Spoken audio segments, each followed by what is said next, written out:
Come and dream with me.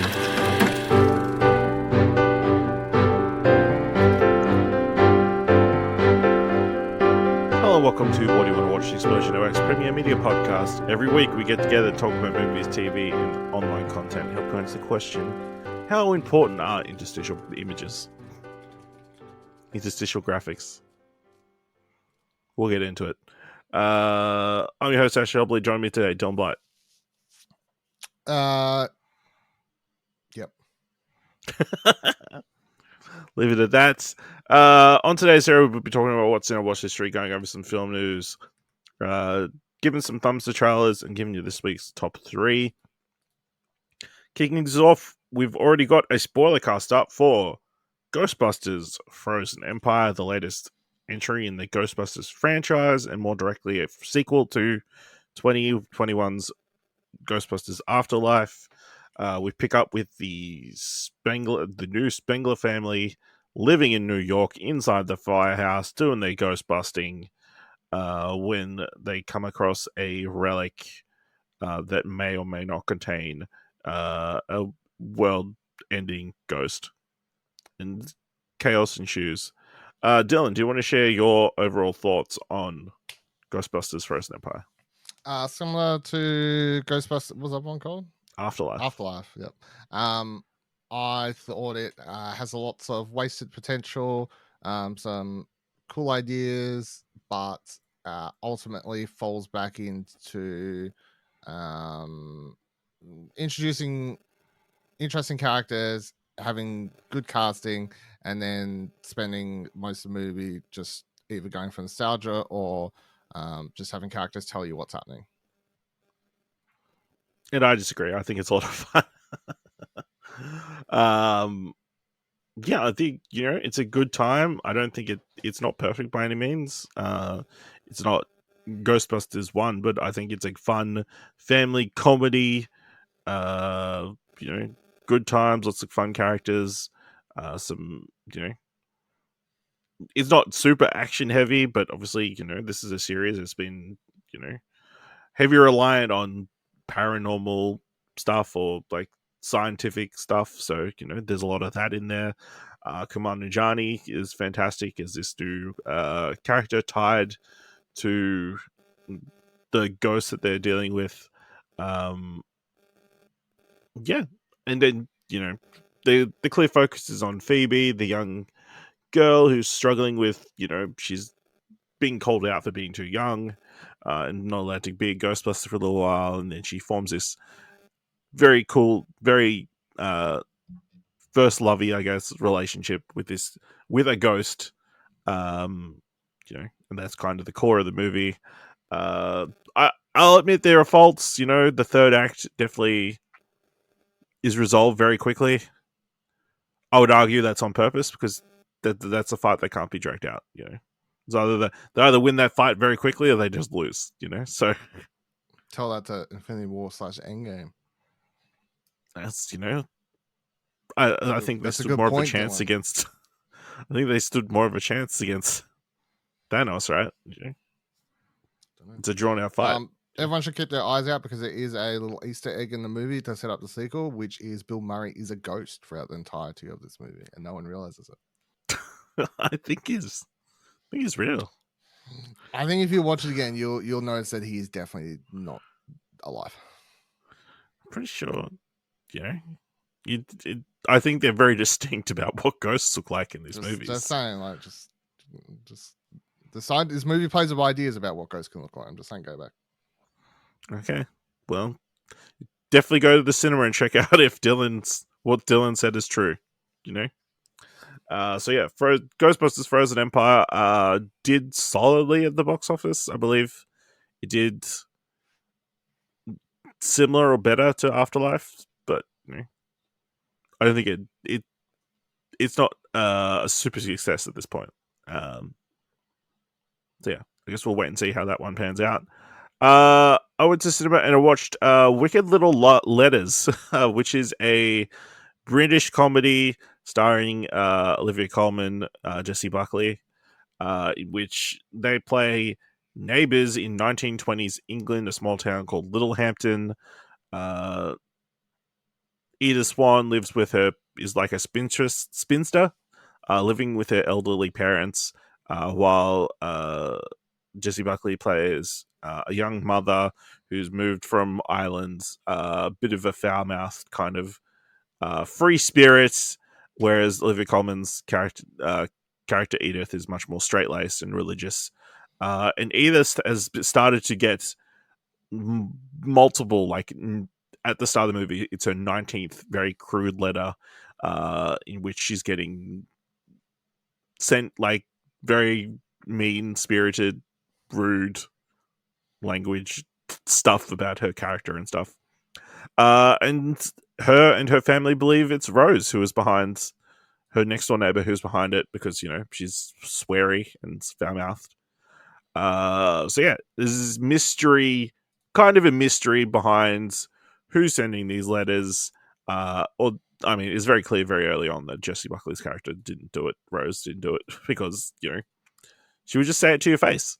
She wouldn't go to the long, drawn out process of sending a letter.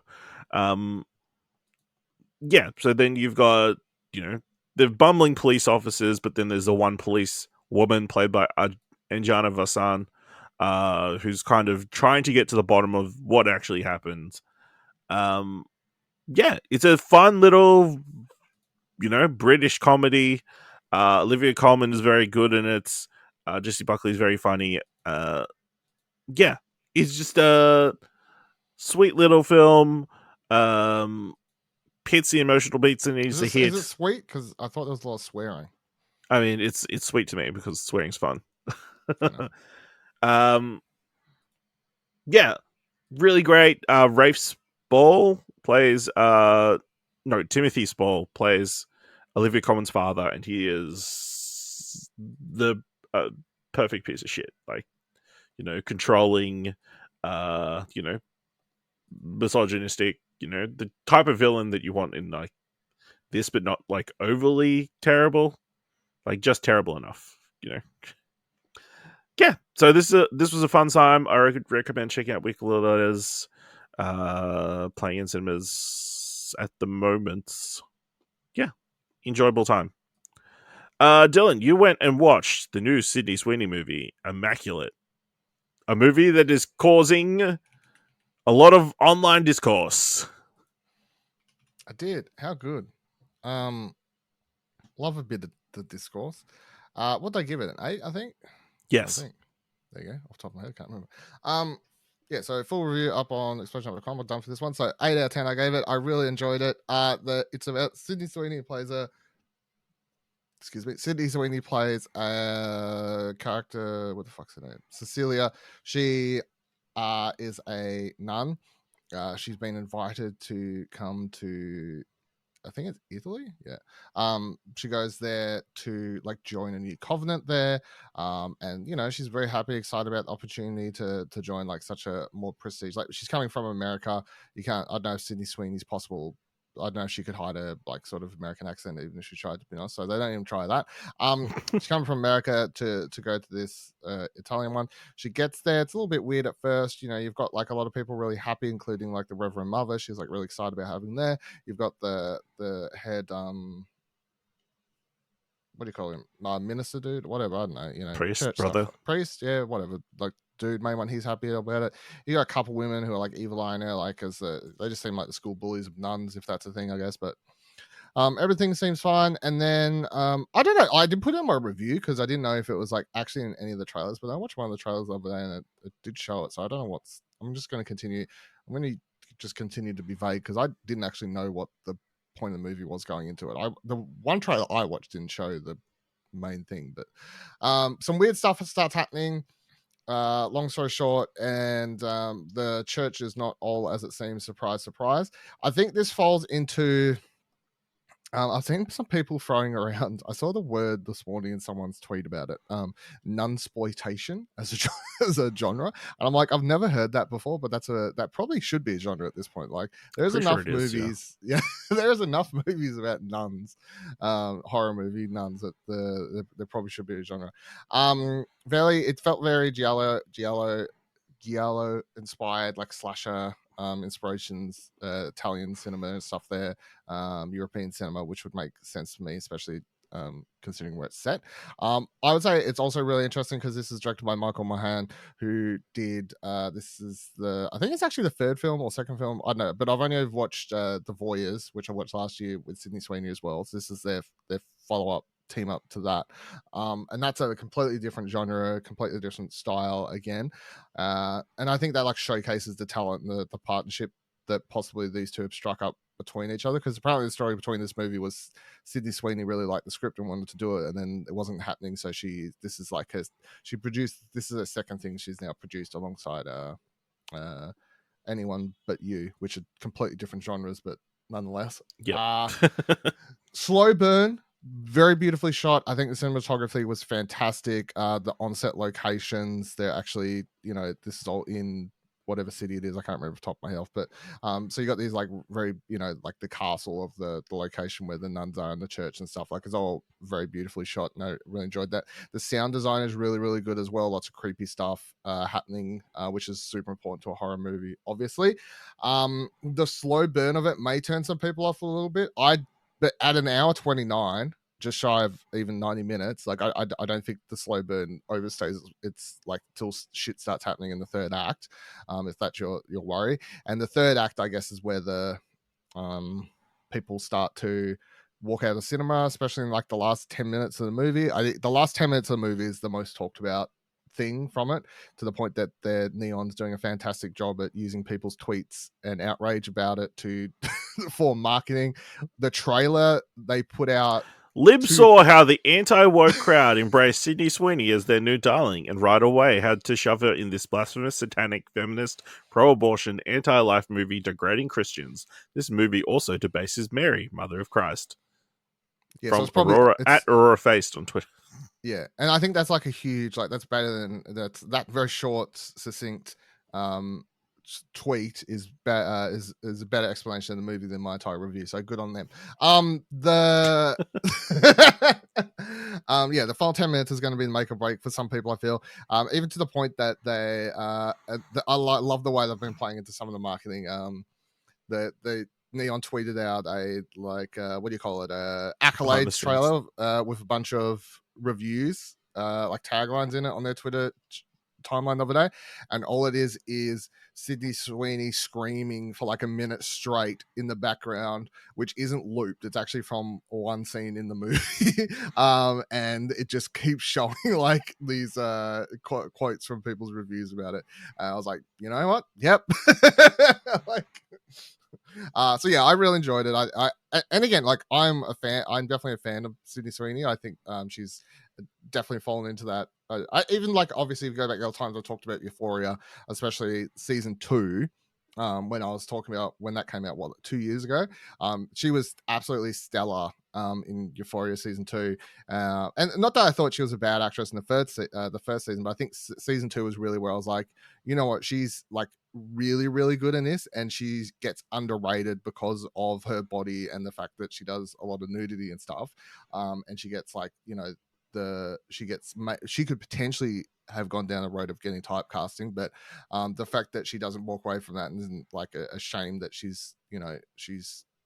does what she wants, and she owns that because she wants to, but she's also, I think, a really fantastic actress, and potentially she's done a few horror movies now, but I think this is by far her best horror movie and probably her best performance as well in this. So really enjoyed it. Awesome. Yeah, I read through the plot on Wikipedia, and I'm like, because obviously this is a movie I'm not going to watch. So. Yes, correct. It is, and I'm like, oh yeah, I can see why people get angry about this. The Christian people, but yeah. Also enjoyed this clip from our Ghostbusters spoiler cast, where Dylan talks about his experience seeing the movie in cinema. Yeah, I'll tell you the funniest thing is, right. So I come out of this and I see you tweet that you like it, right? No, hold on. I saw you tweet that you liked it before I saw it, because you saw the day before. Yes. And I and it's just so funny to me. And this is the thing, right? Obviously, I'm not a fucking loser, so I'm fine with you liking it. And I don't, like, dichotomy of opinions is funny. But the funniest thing was the day before I saw this, just to see how weird people's opinions of movies can be if they watch the same thing. not this movie, but the day before this, I saw Immaculate, right? And this is Mhm. just a funny, sad side story. So I'm walking out of that movie going, I think I like that. Right? I'm walking down the stairs out of the cinema going, yeah, I think I like that, right? Dude in front of me gets asked by the attendant dude at the door, like, what do you think? Maybe they know each other. I don't know. He goes, and he just lets out the loudest, it was fucking shit. And meanwhile, I'm behind him going, I think I liked that. And then I just hear that and go, well, there you go. There's the best example of because we watched the same thing. We were there. You were the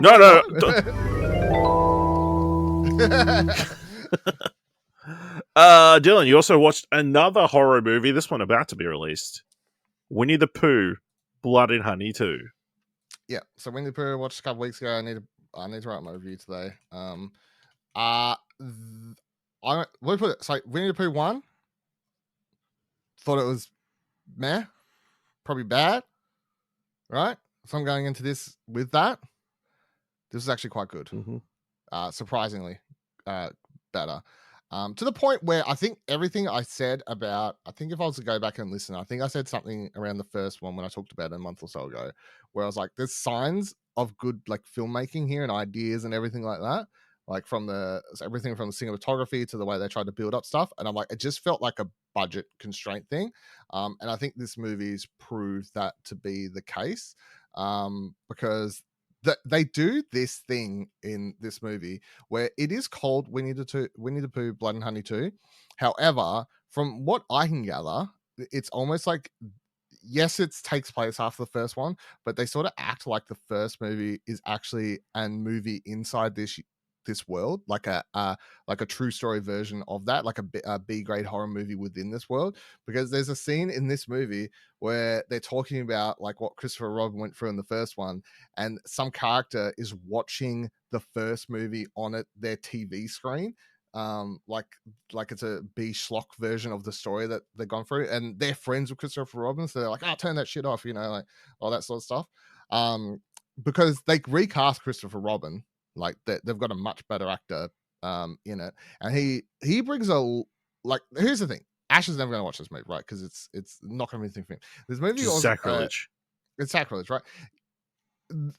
If you read Winnie the Pooh horror movie and you're like, that's the worst thing ever made, you're never going to watch this. So this movie, it doesn't matter. They're not trying to win you over, but they're trying to win over, I guess, the horror fans who thought the first one was like overrated or got too much press just because of or like maybe the filmmakers, I guess, are using a IP but doing a shitty movie and just getting money because of the IP and stuff. I think this movie does a lot better job at using everything and having a lot of really unique ideas and having actual decent actors bring at least a story and characters you could care about. Because so Scott Chambers plays Christopher Robin in this one. The movie starts. He's going to therapy. He's struggling for. He's dealing with both the public and where he lives saying that he's full of shit and accusing him of potentially being the murderer from the events of the first movie, because I don't believe what he said. He's also going to therapy to deal with the fact of what happened there. He's even got like obviously his family believes him and whatever else, but there's no way for him to actually prove it. Now the reason that the 100 Acre Woods characters get dragged out is because they're in hiding, but they're running out of that you've got Christopher Robin's friends and family and a few other like people he doesn't even know who all believe what Christopher Robin said. They've been like over the time between movies, they've been heading out into the woods, slowly like knocking down areas, looking for them, trying to find the creatures so they can kill them. And so Winnie the Pooh, Tigger, Piglet, Owl, who have I missed? Tigger, did I say that? Yeah. Everyone but Rabbit. Rabbit, I don't know where the fuck Rabbit is. Not in this movie. And as far as I'm aware, not dead. Eeyore dead. Eeyore dies in the first movie. Or before the events of the first movie.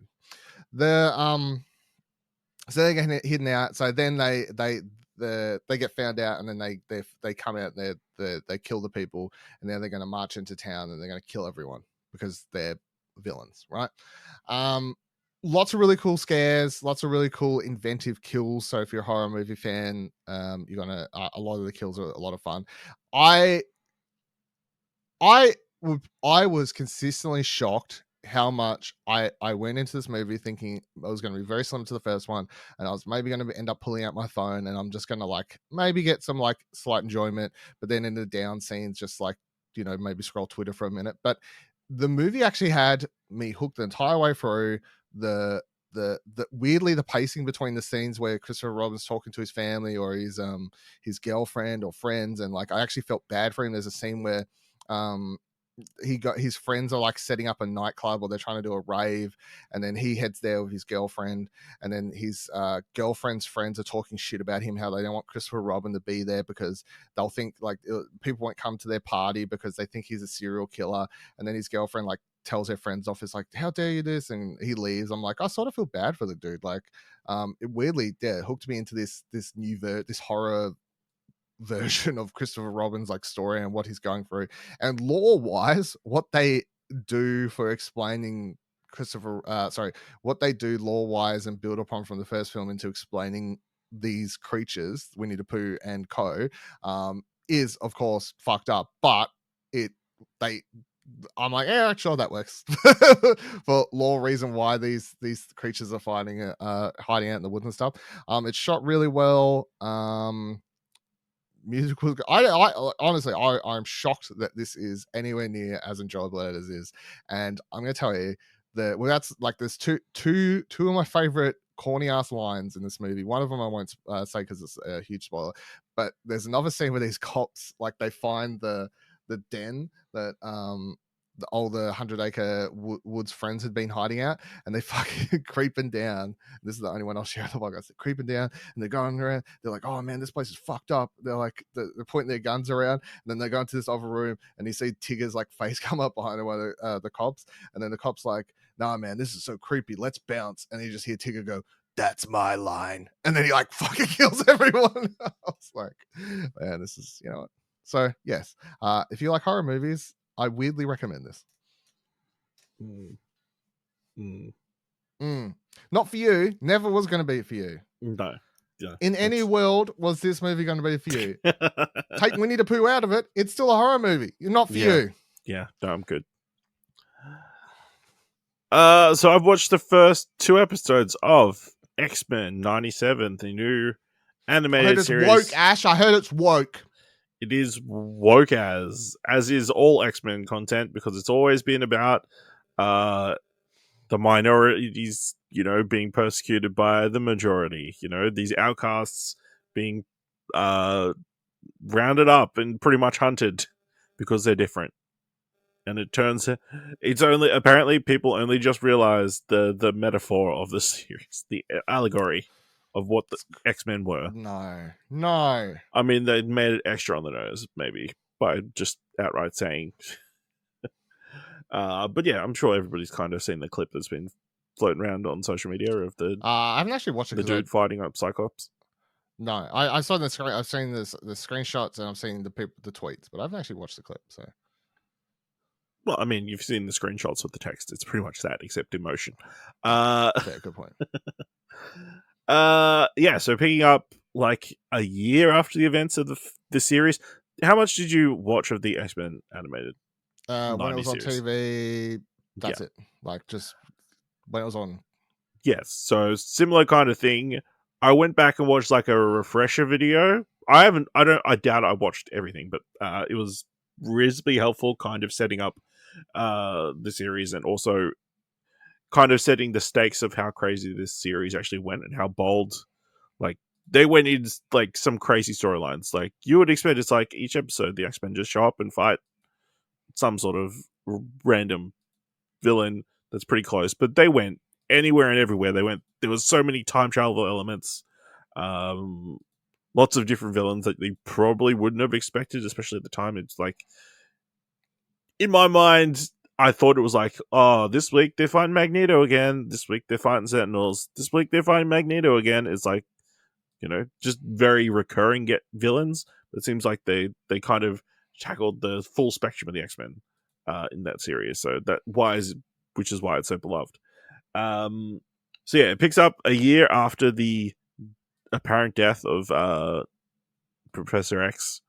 Cyclops has been running the team in his absence. You he has also gotten Jean Grey pregnant, and they're about to have their first child, which is making Logan very sad. So he's being kind of a mopey boy because he thinks they're going to leave the X-Men, and Jean won't be around anymore. Boy, isn't he? Big mopey boy. Yeah, they're dealing with the FOH. What's it? Something of humanity. I can't remember what the acronym is. But they're white supremacists pretty much. But yeah, at the end of the first episode, the first episode weirdly follows the storyline of the first episode of the original animated series, where Sentinels are like people have kidnapped one mutant. They go rescue him. He kind of is like the entry point to who all the other mutants are. You get introduced to the X-Men through him being rescued. Sunspot. But unlike the original series in which Jubilee gets rescued and then joins the X-Men, he kind of leaves.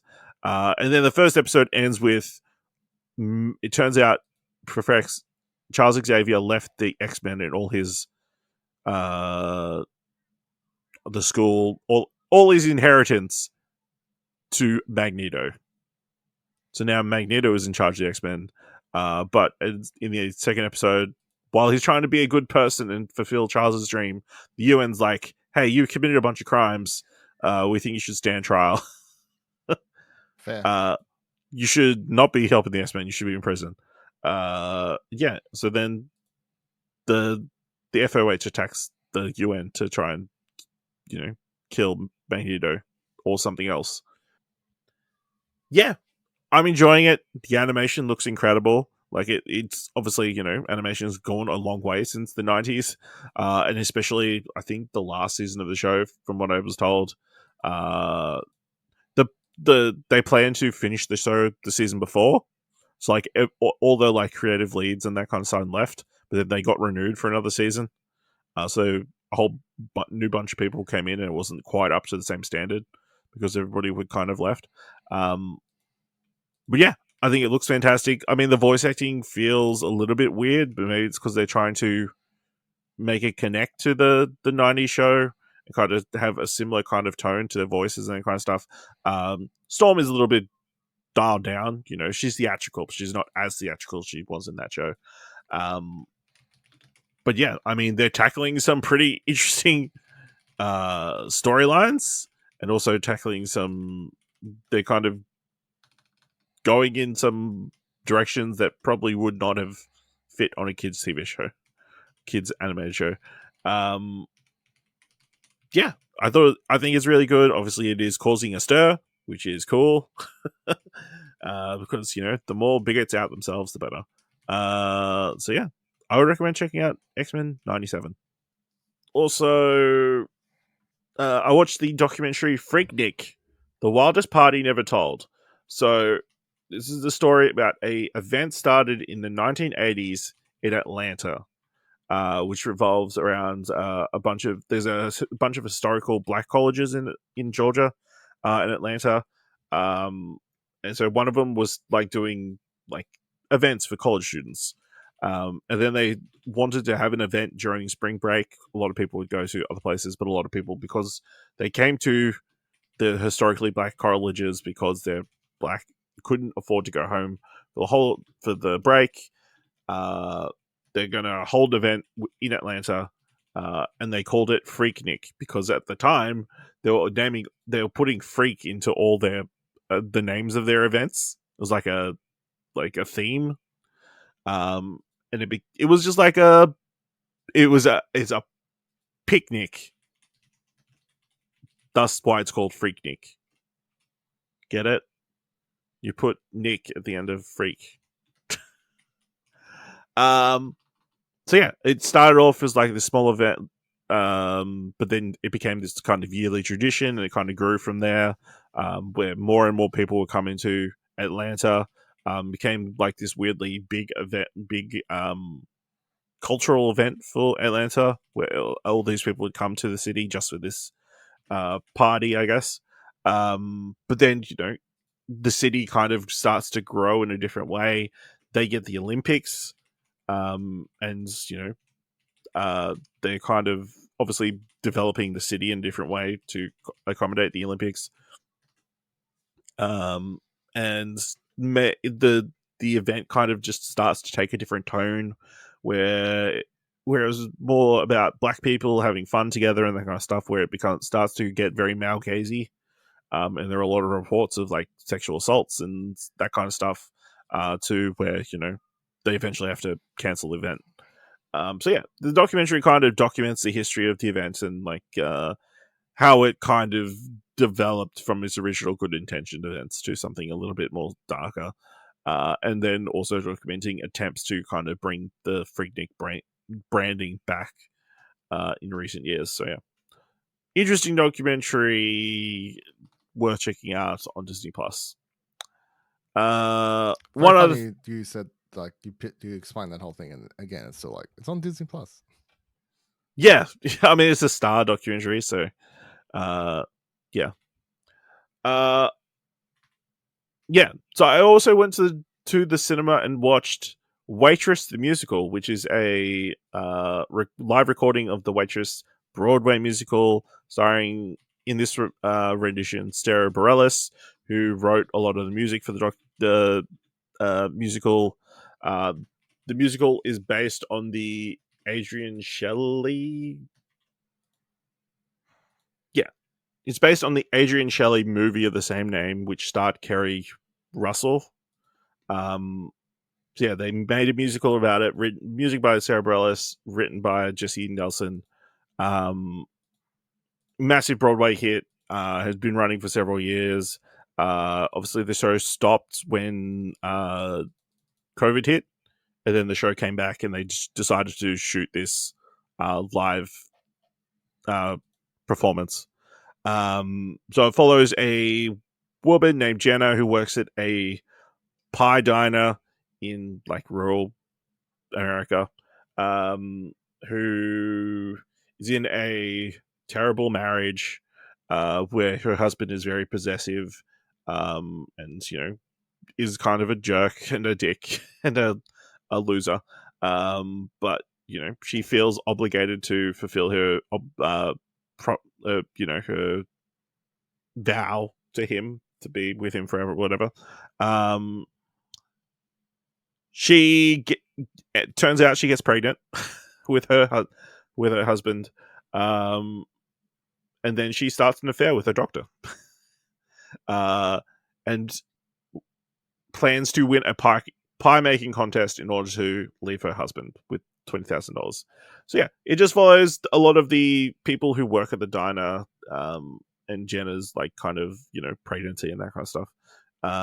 Yeah, it's a lot of fun, even though it kind of delves with a lot of dark matter, and it features like a lot of toxic men, or like bad men, weirdly.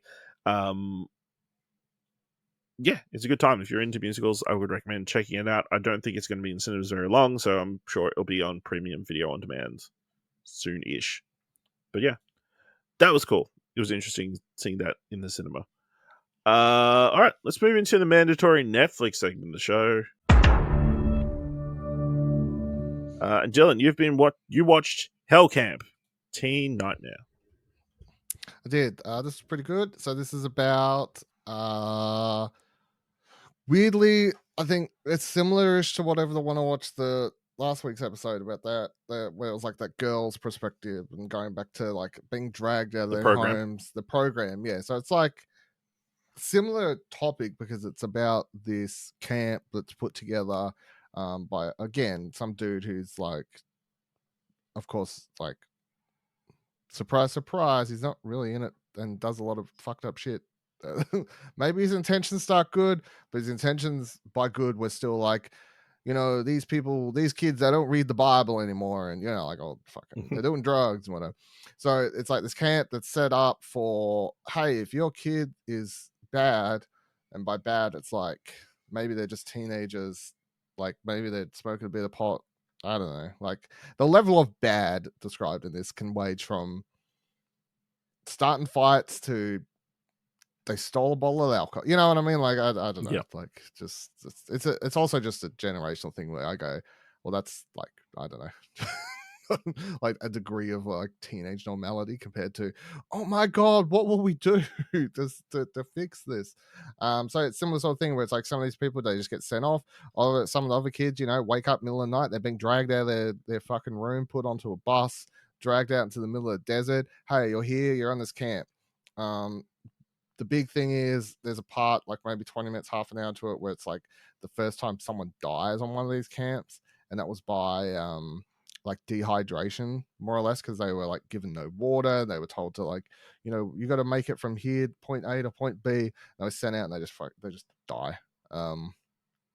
Yeah, so apparently it's really hostile environment, supposed to make people better, and really it was just a big torture camp trip, and run by a dude who got shut down and then would continuously open these places again all over the world and do other fucked up things, and somehow never got really in trouble for it. So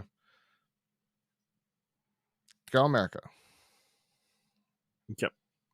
But yeah, good doco. Watch, yeah. All right. So I watched the new, I guess, documentary series, but this is it's called a mini series, but I think they'll probably spin it off. Homicide New York. So it's executive produced by Dick Wolf. Thus why it's probably going to get a spin-off. I think if I had to guess, they'll probably just do the same thing in a different city. But it is a series of interviews with a bunch of the detectives who worked in New York City, working homicide, doing deep dives into several cases, getting perspectives from multiple people who worked on the case, and also obviously getting some the relatives of the victim and people who were involved. Really well done, very high production values. I mean, it's a true crime show. I don't think nothing about it is super original. I mean, it's just a very well done true crime story. I mean, the detectives who are involved are like very knowledgeable and like are very well spoken. So it's very interesting to hear their perspective on how the cases went down. There are several, like I think there's like 5 cases involved. One, there's like a serial rapist / murderer who was going around East Harlem during the 90s. And that's probably the most interesting one, where it's like they're finding out that a lot of the cases that they've individually been working on are kind of all connected. But then there's also like a terrible murder of a man who's worked for ran King Stationery and Phillips Coffee in New York City. He was murdered, and they very much suspect it's his wife and his brother-in-law. But they can't find the proof. It became like a cold case, and it's like they finally tried to get justice like 20 years after, and that kind of stuff. Yeah, really interesting stories, but I mean, it doesn't do a lot to distinguish itself from other true crime series. I mean, if you're a true crime junkie, definitely worth checking out. But yeah, I think it's just the perspective of hearing from the homicide detectives and their experience is probably, it's just the casting of this series is probably the key thing that makes it feel important, because they found a group of detectives who obviously knew each other and have their own relationships, and like deliver this story very well. So obviously I think it's doing reasonably well on Netflix. I think it's like in the top, at least in the top 10 for the week. So that's on Netflix, Homicide New York. That's everything we've been watching this week. Let's move into a little bit of film news. And one indie movie has been getting a lot of attention this week. So let's talk about it. It's reading from Slash Film. One of the most acclaimed horror movies of the year opens this week. Last Night with the Devil, a mockumentary from filmmakers Colin Cairns and Cameron Cairns, starring David Dastmalchian. The actor plays Jack Delroy, host of the 1970s Tonight-like talk show, 9 Hours with Jack Delroy. The film takes the form of footage from one of Jack's shows, specifically a show that aired on Halloween 1977, Desperate to improve his slippery ratings, Jack has put together a special episode where his guest includes a parapsychologist and her patient, a teenage girl named Lily. Lily's the only survivor of a suicidal satanic cult, and to make things extra disturbing, she claims to be occasionally possessed by a demonic entity she calls Mr. Wiggles. Jack reasons that if he can get some sort of demonic action live on air, it'll send his ratings through the roof. As you might guess, things go horribly wrong. Late Night with the Devil has played festivals for over a year and building up strong word of mouth. Some have compared it to a classic BBC Halloween mockumentary Ghostwatch, and reviews have been overwhelmingly positive. Even legendary author Stephen King sang the film's praises online. In short, Late Night with the Devil has been riding high. But in the last week or so, things have taken a negative turn when users on Twitter noticed that what was clearly AI art lurking in the frames of the film. Their reaction to this revelation has been overwhelmingly negative, so much so that the filmmakers and Das Malmsten have weighed in. To be clear, the AI art in Late Night with the Devil is not abundant. It appears briefly for mere seconds in the form of interstitial cards meant to be part of the aesthetic of Night Owls with Jack Delroy. But even brief IA art is proving to be too much for some viewers, many of whom are calling for a boycott of the film. Boycott is based on the idea that even if a tiny bit of AI art slips through the cracks, then studios and filmmakers will think it's okay to start using it in abundance, a concept that would put real human artists out of work. It's also worth noting that Late Night with the Devil isn't the first recent production to use AI art. Most notably, the Marvel series Secret Invasion used AI art for its opening credits, and the newest season of True Detective got caught using a bit of AI art as well. As the backlash against A Late Night with the Devil has grown, filmmakers Colin Cairns and Cameron Cairns released a statement via Variety, in which they said, in conjunction with our amazing graphics and production design team, all of whom worked tirelessly to give this film the 70s aesthetic we have always imagined, we experimented with AI for 3 still images, which we edited further and ultimately appear as very brief interstitials in the film. We feel incredibly fortunate to have had such a talented, passionate crew, cast, and producing team to go above and beyond to help bring this film to life. We can't wait for everyone to see it for themselves this weekend. David Dashman also said, the only thing that makes me sad is we had an awesome graphics design team working on this film, but the AR is something we've learned so much about in the last few years since we've made this movie. Dylan, what are your thoughts on this story, the backlash, the use of AI art in films? It's not a big deal. Let's move on. You don't think it's the start of a very slippery slope? I think that, considering all things considered, the fact that this was made actually several years ago and pre all the recent pre the strikes and everything like that, I think it's actually made at a point where a lot of people were playing around with art. The fact that it's like very minimal stuff in the movie, I think that, well, no, it's a known thing that obviously I think that yes, like pay real artists to do real art, but this particular story, the fact that people are trying to boycott the entire movie over these couple things, all things considered, yeah, I think it's ridiculous. Yeah, I'm also of the opinion it's kind of ridiculous. I can understand. I think the context of its use is important. Like, again, it was used before AI art was, we realized that AI art was built on stolen artwork. And they also said like they've adjusted and altered it in their own way as well. So it's, I mean, how is it different from taking, stock footage, I guess, stock footage and altering it, or taking like when you're satirizing something, like taking an actual known property and like changing it in such a way that you don't get sued. Yeah, and the fact that it's like 3 interstitial images, I mean, it's really nothing worth fighting about. It's not like it's the movie poster, or it's like the AI generated what the set or like storyboards would look like. Script was AI. It's not like the script was AI. It's like with AI. It is like such a tiny part.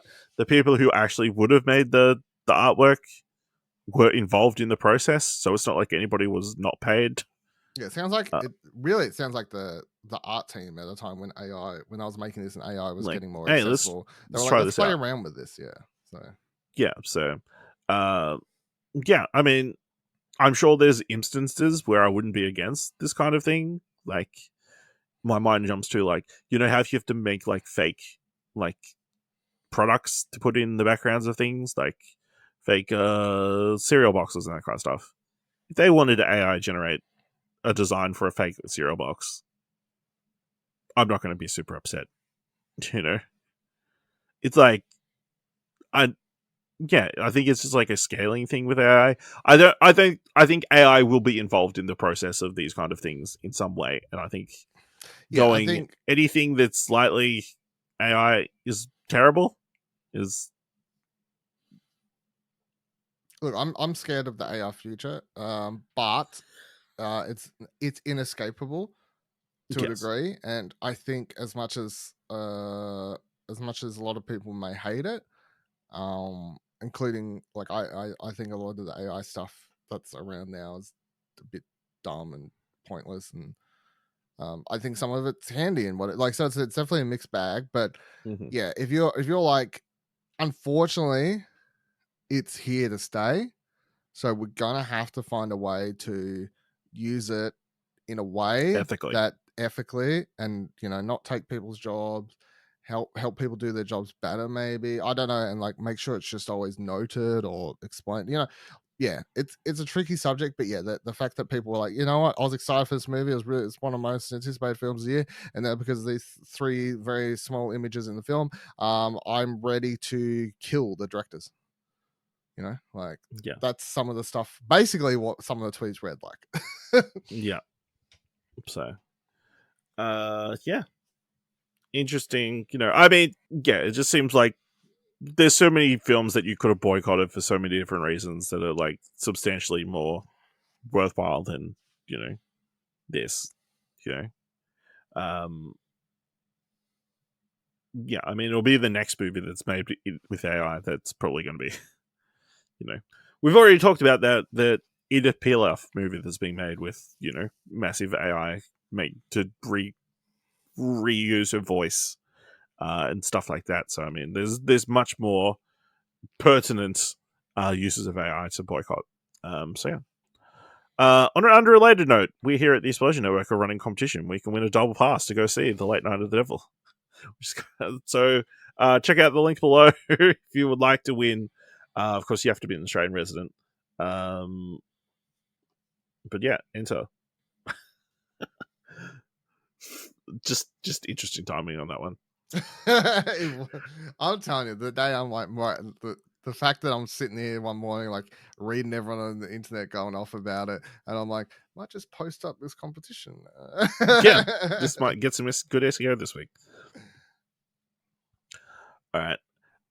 This was an interesting story tying into one of the films we talked about earlier. 6 years, reading from Variety, 6 years after Avengers Infinity War, another film is vying to become the most ambitious crossover event, this time in the lower budget cinematic realm. Filmmakers behind Winnie-the-Pooh, Blood and Honey, the micro-budget slasher that sparked headlines for turning A.A. Milne's jovial bear into a feral serial killer and made it an incredible $5.2 million at the box office after costing under $50,000 to make, has unveiled Poohniverse Monsters Assemble, bringing together Pooh and various other beloved children's characters gone bad. Where Avengers Infinity War had Iron Man, Spider-Man, Black Panther, and Thanos, Poohniverse, from prolific horror collaborators Jagged Edges Productions and ITN Studios, will team Winnie the Pooh with murderous versions of figures including Bambi, Tinkerbell, Pinocchio, Peter Pan, Tigger, Piglet, the Mad Hatter, and Sleeping Beauty for an IP bludgeoning frenzy due for release in 2025. Indeed, on the poster, which Variety is able to exclusively reveal, Pooh is seen swinging a bear trap on a chain while riding a vicious, bloodthirsty Bambi. Because why not? As actor producer Scott Chambers says, as horror fans, we would love an Avengers that is all villains. It'd have Freddy Krueger, Jason, Halloween, Scream, all those. Obviously, that will never happen, but we can make it happen in our own little way, and that's where this film has been born. Dylan, what are your thoughts now on Pooniverse Monsters Assemble? Is this going to be a massive success, or is this a bridge too far? No, it's great. I think it's a great idea.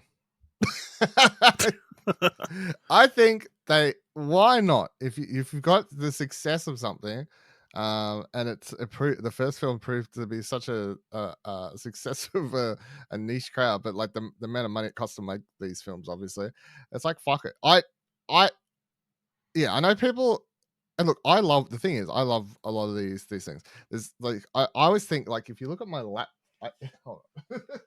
Sometimes I think I'm of like two minds. So here's my laptop. I can show Ash. The way I've got it set up, right, is on my left side. I think this is one side of my personality, which is into like cute and cuddly things, right? So I got some Pokemon stickers there, some floppy things, and then on the other side I got this. So like, as someone who both appreciates and likes a lot of cute, cuddly, family-friendly things, including loves Winnie-the-Pooh and everything like that, I can also then switch to the other side and go, you know what? Fuck it. This is a bit of fun. Like, the kids aren't watching this. It's not hurting anyone. Fuck it. Who cares? Yeah, I mean, whatever. At this point. You're not watching it either way, so... I'm not watching it either way. I mean, good on them for choosing to have a bold vision of what they want to do, exporting these upcoming, free use, public domain properties. In my mind, is it only exploitation because they're turning them into horror movies? Because if they weren't horror movies, would people be saying they're exploiting the characters? If people were just making more family friendly versions of the film that weren't Disney ones of any of these movies, would it be getting the same hate? I mean, it just feels, because it's so soon, it just feels like it cash in as quickly as possible. It's got very big first energy. I think it's that thing of like if you literally said the first movie was not good. No, but I think an element of it, and this is the thing, I don't think the first one's good, but I think an element of it is if we don't, someone else will. Yeah. I mean, that's absolutely true. And that's probably their thought process as well. So yeah, I'll say something else. That fucking poster for the Pooniverse Monsters Assemble thing, that's a banger of a poster. I mean, it's something. It is visually interesting, is what I would call it. Yeah. My only other thought is, how does a movie like that work? Fucked if I know. Can it actually be good? Unless the only way in my mind it works if it's like friggin' Battle Royale and they have to take each other out. Fuck, I don't. Because how did they all team up against a bunch of people? Maybe. I don't. A bunch of innocent people just trying to go through their lives. They show up at an LGBTQ rally. I don't know. Is that what they want? I have no idea. But if you'd asked me this prior to watching, if you'd asked me this a month ago, I would have said it's probably going to be shit. But currently, I'm at a 1 for 1. I thought Winnie-the-Pooh 1 was like shit. There's a 50% chance. Yeah, and then I thought the second one was actually good. So currently, maybe. maybe the creative team behind this are going to prove everyone wrong and create like a really actually somehow interesting take on all these characters. Because also I'd like to say there was a comic book series I used to read that took a lot of what the fuck was it called? I can't remember what it's called. It had so many issues and stuff, but it basically took a lot of fairy tale legends and fables. No. But it took but I mean that's another example, right? Yeah, kind of taking kids, what is considered kid stuff, putting them in an adult setting and creating a whole new universe. There was another, I'll try and find the name after this, but I think, yeah, I think the only reason is because it's horror. because this isn't the first time these sorts of things have happened. But because it's a horror, they're like, no, you can't do that.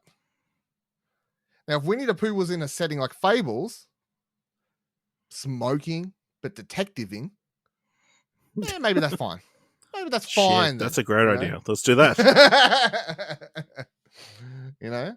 Let's do the audio drama. Winnie the Pooh, the detective. Yeah, I mean, I think it's one. I think one, it's horror. Two, I think it's just because it's so low budget as well that it just feels like we can quickly turn this $50,000 into so much more. You know, Yeah, but that's the horror genre in general. I guess it's always been considered the low budget, but if you get a winner, you get a winner. Yeah. So, look forward to more of these in the future. I can't wait to see how they fucking do Bambi out of all of them. That's my current biggest wonder. It's just going to be a deer like eating people like. Yeah, but do they like an hour and 50? Yeah, fuck it. Reading again from Variety. Falco Flies Again, the never-ending story of the beloved fantasy novel from late German author Michael Ende, that has been famously adapted into the cult 1984 film, is being revived for the screen once more with a new joint venture partnership with Michael Ende Productions and prestige tastemakers Seesaw Films, bringing the world of Fantastica back to cinemas over multiple live-action films. The news brings an end to one of the hottest fantasy properties yet to be tapped for modern audiences. Variety hears that Unde's estate had been fielding interest from across the globe over the last few years, including from studios and streamers. Seesaw, no stranger to adapting well-known literature for screen, having been behind features such as Lion, The Power of the Dog, and recent TV hits Heartstopper and Slow Horses, has now teamed with Ende Productions to develop and produce the films. New partnership has been granted the never-ending story rights by Ende's executive producer, Dr. Wolf Dieter von Graunen. Ian Koenig and Emil Sherman will produce for Seesaw, alongside Roman Hock and Ralph Gassman for Michael Ende Productions. Dylan, what are your thoughts on a new never-ending story? Could be really bad or really good, couldn't it? Yep. Not to say the obvious, but yeah, I definitely. Yeah, so I had the VHS. Watched it. That was one of the VHSs. I watched all part two. Part two specifically. Mostly. Yes. Watched that quite a lot. But yeah, I know something about charm. Obviously, the design of the old mate of the dragon. Falco, yeah, but I mean, there's a charm of it, at least thinking back in my head now, even like trying to picture some of the images of, like the special effects aren't as good and everything, but at least, between the puppetry and the, like, people, there's some of those real life cinema making techniques that sort of add this charm to it. What does a over CGI'd version of this, like, does it just take away some of the charm? I don't know. Yeah. I mean, I don't recall sitting down and watching those movies. I feel like I've watched snippets, and I'm sure a lot of that is like clips of different things. Like, I definitely remember seeing like Kim Browning Falcor, and of course you got the thing with him, the horse. Yeah, so I mean, I've got no attachment, so I'd be on board for seeing a new version that's probably a little bit more updated and like graphically and visually interesting. But yeah, I mean, as they said, that like this is one of the hottest properties because it hasn't been done. They haven't done a modern version yet, so that's kind of a look into the cynical nature of Hollywood at the moment as well. So, yeah, I thought that was interesting to bring up. Final story for this week: Euphoria season 3 has been delayed. HBO spokesman told Variety HBO and Sam Levinson remain committed to making an exceptional third season. In the interim, we are allowing our in-demand cast to pursue other opportunities. According to Variety, the scripts for season 3 are still being written. The news comes after a report that the show's third season has been scrapped entirely. Production on the show's third season has long been delayed, in part due to the Hollywood strikes and the July 2023 death of Angus Cloud, who played the local drug dealer Fez. Of course, the show has launched has launched most of its cast, including Zendaya, Jacob Elordi, Sydney Sweeney, and Hunter Schafer, into the upper echelon of Hollywood, making it harder to coordinate production schedules. Dylan, do you think we'll actually ever get a season 3 of Euphoria? Yeah. It's massive for HBO, so yes, we will. I completely understand the delay. I don't like, given how the last season ended. I don't know. They need to figure out a way to, move forward from that. Given Angus Cloud's passing, and you know what? It's fine. Like I'm fine if it's really good. I'm fine with the wait. I was a little bit disappointed when the first thing I wake up, I turn over, see my phone, the first breaking news, Euphoria delayed, and I was like, fuck. But it's fine. I think, but yes, I would say we get it. I don't know. I feel like it's a Mindhunter situation, Everybody wants to go off and do their own creative things, and they never come back to it. I mean, it's a huge success for HBO, but HBO pump out successes all the time. So just do one more season. Just wrap it up. You know what I mean? Like, one more season. You don't feel like the end of season 2 is a satisfying conclusion? No. Okay. No. Do you want me to tell you what happens at the end of no? I can't. No, I'm sure a lot of people are listening. No. I could look it up. All right. That's all the film news. Let's move into giving some thumbs to trailers. I will say there were a couple of big teasers this week that we didn't include because they're very short. Dylan, did you watch the Alien Romulus teaser? I did. I thought it was very good. Double thumbs up. Can't wait. Excited. Yeah. I'll give it 1 up. I'll give it 2 thumbs up, even though, You're not going to watch it. It looks very scary. Maybe I'll go see it. I don't know. Lots of screaming in that. At Disney marketing. And then the Beetlejuice teaser came out this week as well. Did you watch the Beetlejuice? Yep, double thumbs up. Shit, I've said his name 3 times. Yeah. The juice is good. back. Juice is back. Good use of the song. Yep. Love that. Good times. Made my brother throw up when we watched it when I was kids. It was great. I have not seen Beetlejuice, but I feel like I need to rectify that this year. So I think you should. All right, let's get into some actual trailers that we'll talk about, starting with House of the Dragon. Of course, created by Ryan Condal and George R.R. Martin, starring Matt Smith, Olivia Cook, Emma Darcy, Eve Best, Steve Toussaint, Fabian Frankel, Ewan Mitchell, Tom Glynn Carney, Sonoya Mizuno, Reese Iffens, Harry Collette, Bethany Antonia, Phoebe Campbell, Thea Saban, Jefferson Hall, and Matthew Needham. Westeros is on the brink of a bloody civil war with Green and Black councils fighting for King Aegon and Queen Rhaenyra, respectively. Of course, HBO Max dropped 2 dueling trailers, one for the Black Council, one for the Green Council, and I saw they also released a quote hero trailer, which I assume is some sort of combination of the 2. But Dylan, what did you think of the trailers for House of the Dragon Season 2? Yeah, I'll go double thumbs up on both. I thought they did a really good job at separating them and making both feel like they were the correct side to be on, I guess, which was the point. Doesn't feel like one's right or wrong, even though one is right and one is wrong. But anyway, that made you feel like, at least watching it, that each one is for the right side. And yeah, it feels like years and years since we've been in that world, so keen to get back to it.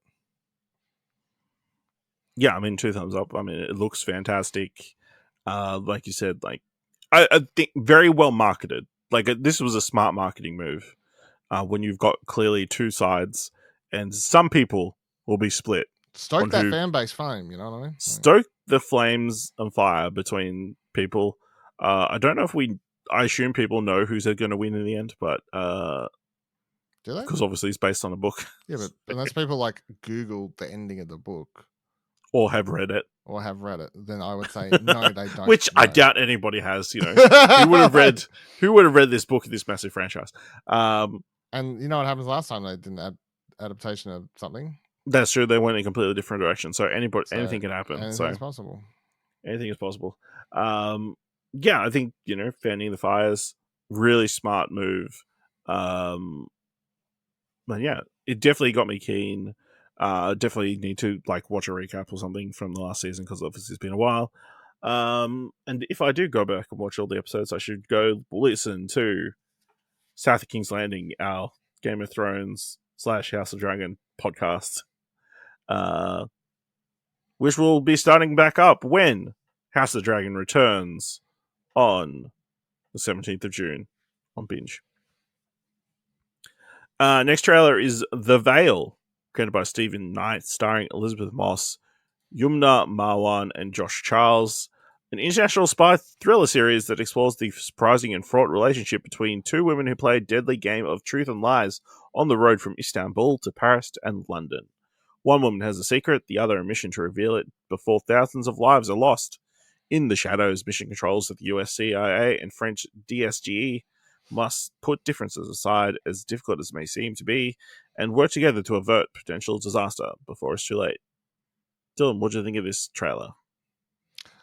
Double thumbs up. Looks really, really great. I think like script wise or whatever, just the way characters talk to each other, it definitely feels like it's got Stephen Knight all over it to me. At least his sort of style for writing.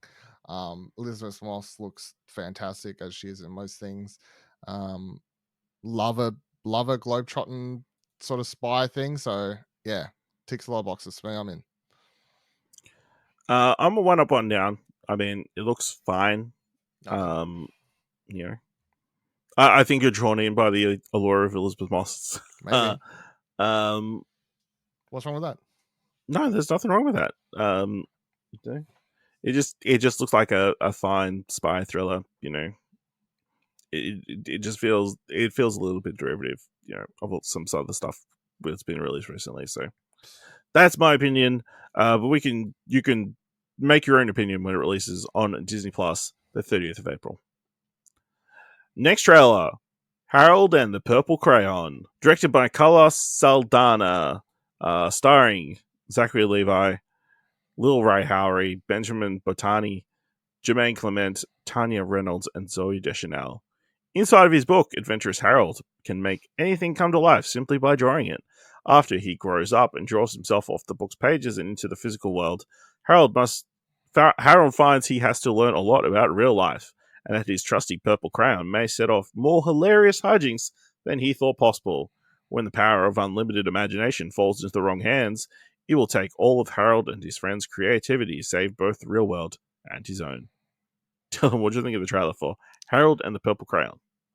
Double thumbs down. Looks dumb as fuck.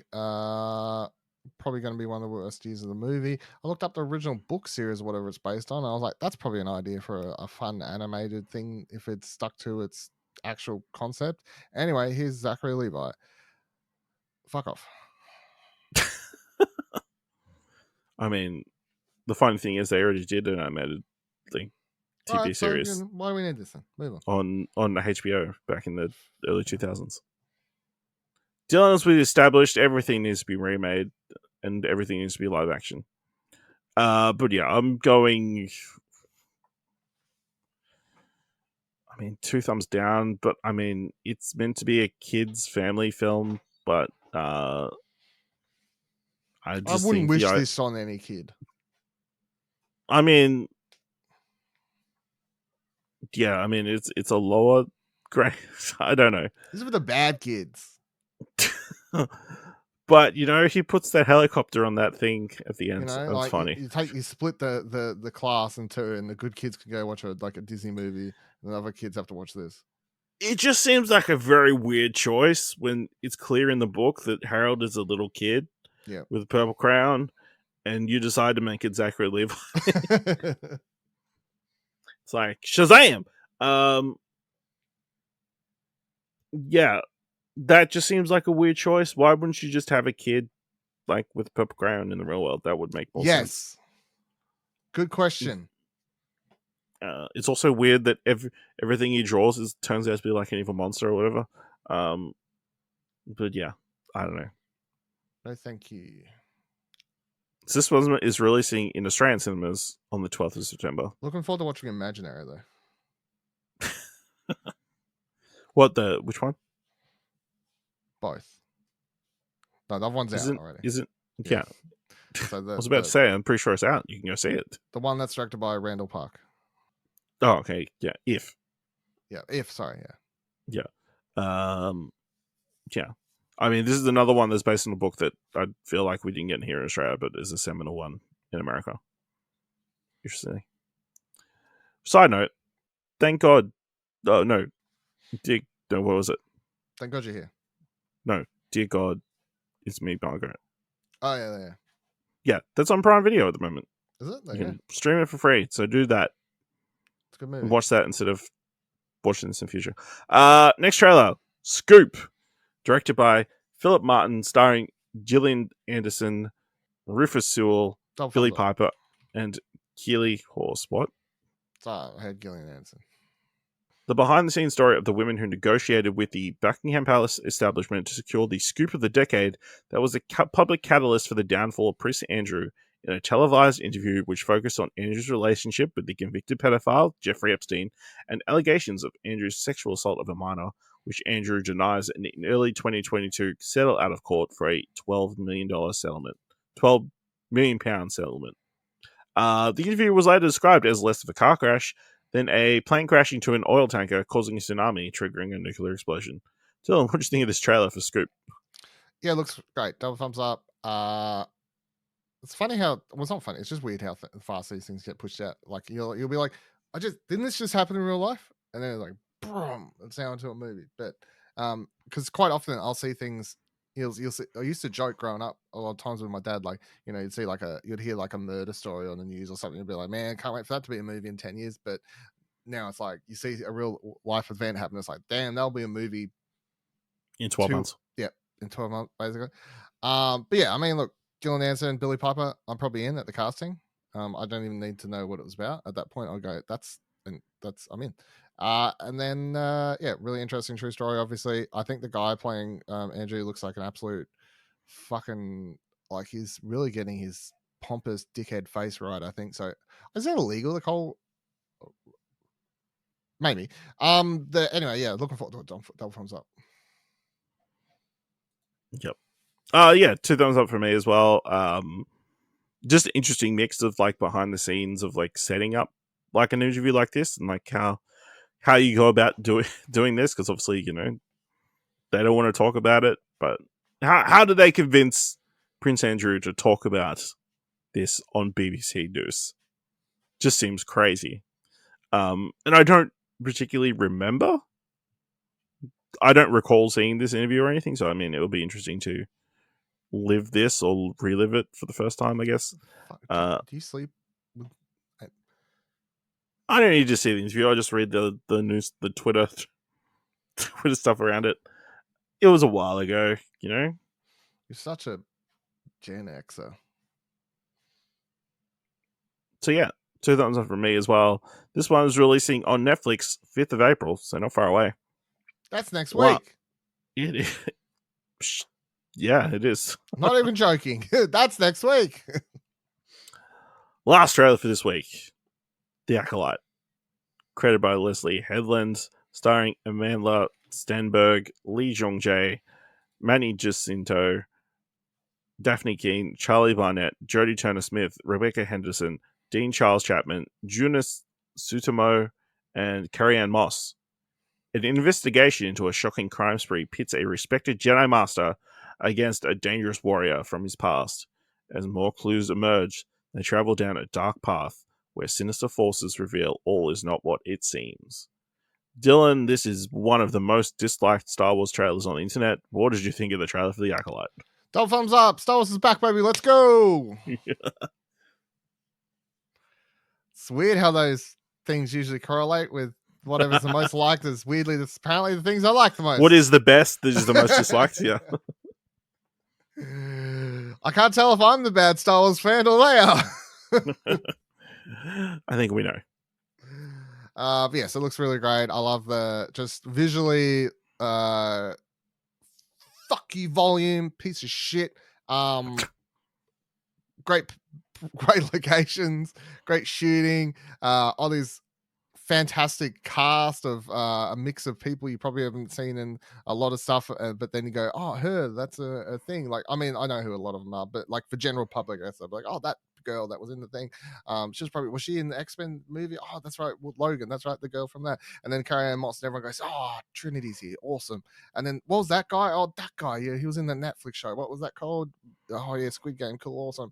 Oh, Squid Game, the biggest thing in the world. Yeah. Yeah, cool. Anyway, I don't know the actor's name because I'm racist, and I can only remember. I'm pretending to be old people at this point, but Okay. I feel like that's like it's just a really cool trailer where it shows a bunch of people and like the cast, and visually it looks really interesting. Obviously, from the time period of the High Republic time period, just adds so much to it by having so many Jedi and just the world at the time. And I don't think I saw much sand in this. That was cool. So look, it's ticking a lot of boxes. It's ticking a lot of things to make me excited, to make me think that Star Wars is good again. But then, so hopefully this comes out. This is really good, and then it'll satiate me enough to get through the next season of the Mandoverse. Yeah, 2000 for me. I think it does a really good job of it's a trailer, but it's also kind of a teaser. I mean, it's a teaser trailer, surely. It doesn't clearly state what I read in that description. They're like, there's a villain, red lightsaber, a bunch of red lightsabers, bad guy villains. There you go. I mean, don't talk about red lightsabers. I mean, that's the core of the discourse around this. Everybody getting mad about, we haven't seen the Sith in 1,000 years. From the prequels. No one said they were Sith. That's true. But also, the Jedi Council was dumb and clearly, was willing to turn the blind eye to multiple things, including a massive Sith force coming up from underneath them. So, also Yoda might be in this because he's around during the High Republic, and as we know, whenever Yoda's around, I think he's actually the secret villain of the entire Star Wars franchise. He keeps fucking everything up. Yeah. Well, as we know from Star Wars, the characters always do things that they shouldn't do. So, yeah. So it wouldn't be surprising that Yoda just covers this all up because, he got something wrong. I did. Cover it, I will. Wipe the Galaxy Archive.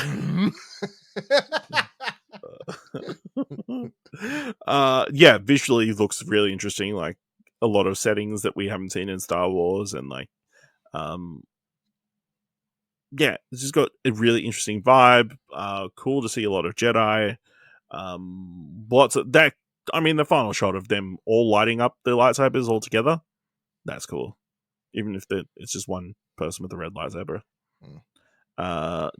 Very exciting. Looking forward to talking about it over on Holocron Entries when it gets started on the 5th of June. June's a big month. On Disney Plus. Yeah, big month. All right, let's move into this week's top 3. Definitely in the top 3. The big reported news this week was that Aaron Taylor Johnson was going to be cast as the next James Bond, but that rumor has been somewhat shut down. So we never actually did this top 3, so I thought we better get it in while we still have an opportunity. I thought we did. No. So after No Time to Die, I did, hey, what's their top 3 picks for the next Bond villain? Right. Because I was trying to be smart instead of... So now that they're probably about to cast the next Bonds, let's do top 3 picks for the next James Bond. Just want to say, my dad literally says, do you see they cast a new Bond? It's like, no, Dad, it's a rumor. He's like, no, I saw it. It's like, it's the dude who played the fast dude from X-Men. Like, no, it's a rumor. Fucking... Jesus Christ. What are you reading? News.com.au? Yeah, that's where I saw it. Yeah, that's your problem. Right. Yeah. Dylan, what's your number 3? Cillian Murphy, but only if Christopher Nolan decides to finally fill out his dream of doing a James Bond movie. Okay. So what, a one and done? No, maybe he agrees to do, maybe he signs on to do a trilogy. Like he's like, oh, fuck it, I'll do a Batman trilogy, but James Bond. What, Nolan and Cillian Murphy? Yeah. Why not? I don't think Nolan wants to do another trilogy of films. Why not? I don't know. I feel like he's pretty happy, making new stuff. He won an Oscar finally. He's like, fuck it. Let's go back to some action shit. Let's go back to making some money. Yeah, let's make some money. Let's make some bank. I need some extra money. Yeah. I need extra. Maybe I'll finally be able to buy a phone and some chairs.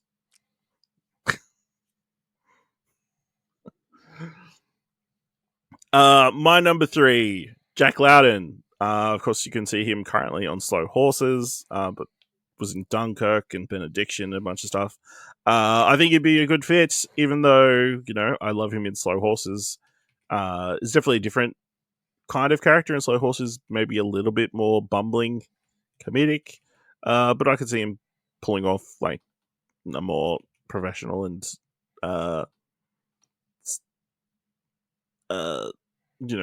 capable James Bond.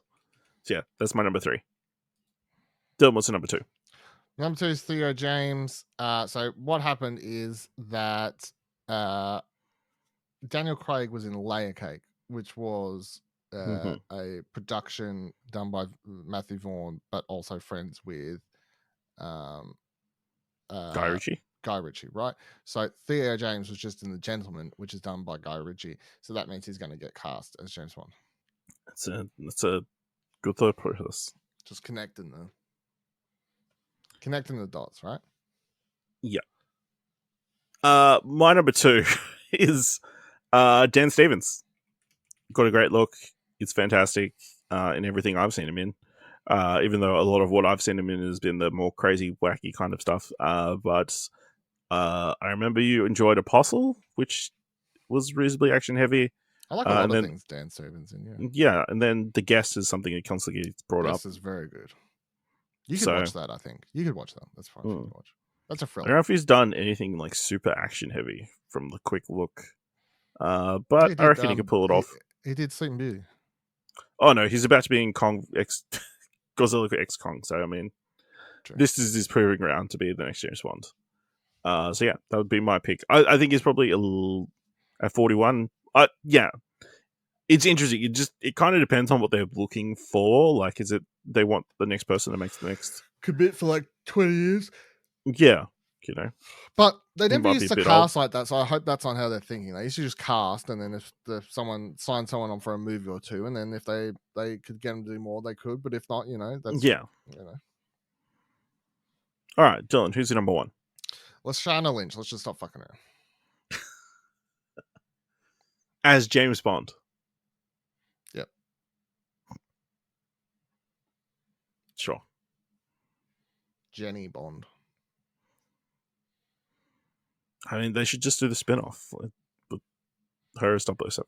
Here's what I think. I think I don't universe. give a fuck about the reboot, right? I do not give a fuck, and I think they just continue the franchise with Lashana Lynch. At least for a little while. Fuck your top 3 list, Ash. Fuck these other casting rumors. Lashana Lynch was fine. She was perfect. She has the full range. Action superstar stud. Miss Honey. All right, we got everything. We're good. I can't argue with that. I mean... No, you can't. If they don't take advantage of this, then somebody else will. That's my take. Much in the way that, the John Wick people have already taken advantage of De Armas, despite her being fantastic in the last James Bond as well. My top pick is George Mackay. I think he's really good. George Mackay. Oh my god. Or George McKay. Sorry. George Mackay. It's like, are you fucking joking?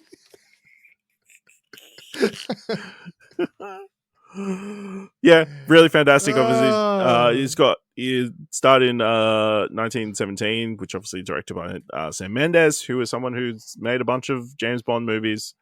My favorite movie of 2-3 years ago. Yeah. So I think it'd be really good, and obviously on the younger side. So if they want to go that long franchise, kind of thing, he's someone who could potentially admit to 15 years of making James Bond movies.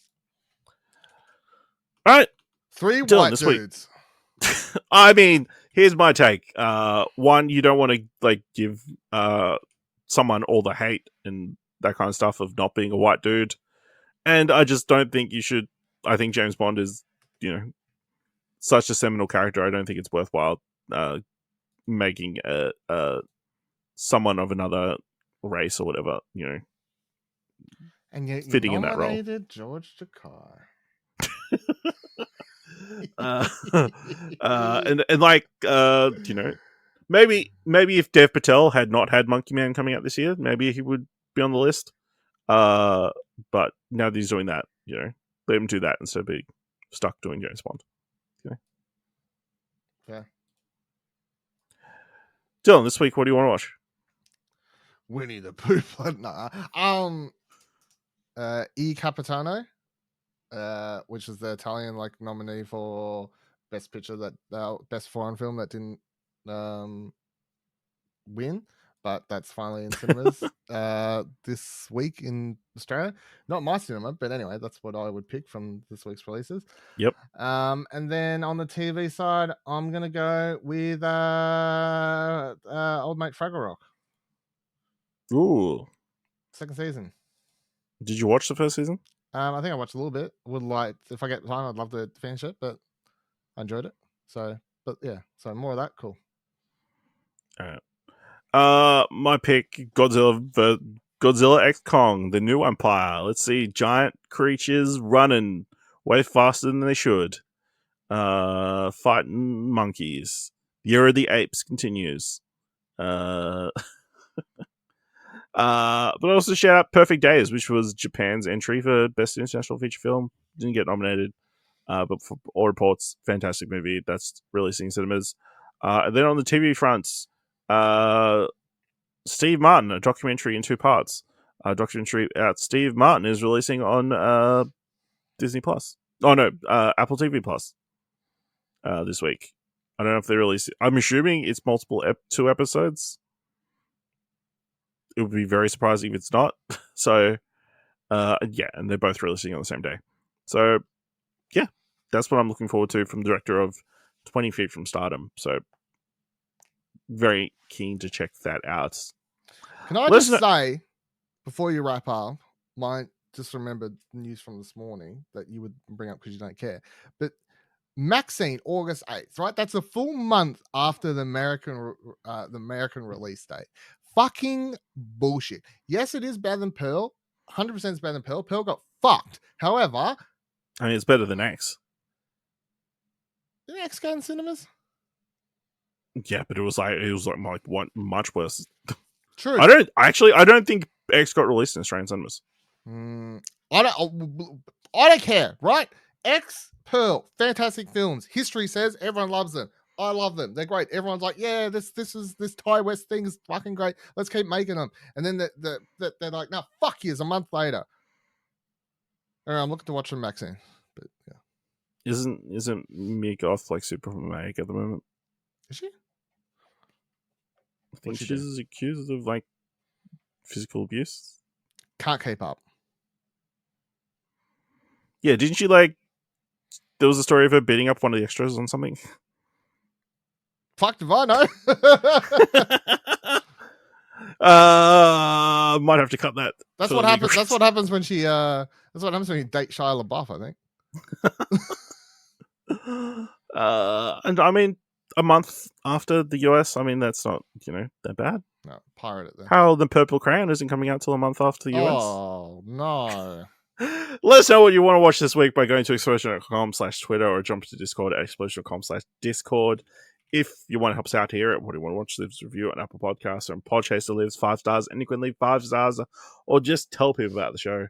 And if you've enjoyed this episode, thought it was worth $1, head on over to our Ko-fi page at explosion.com/support. Thank you very much for listening. Until next time, keep watching stuff, I guess.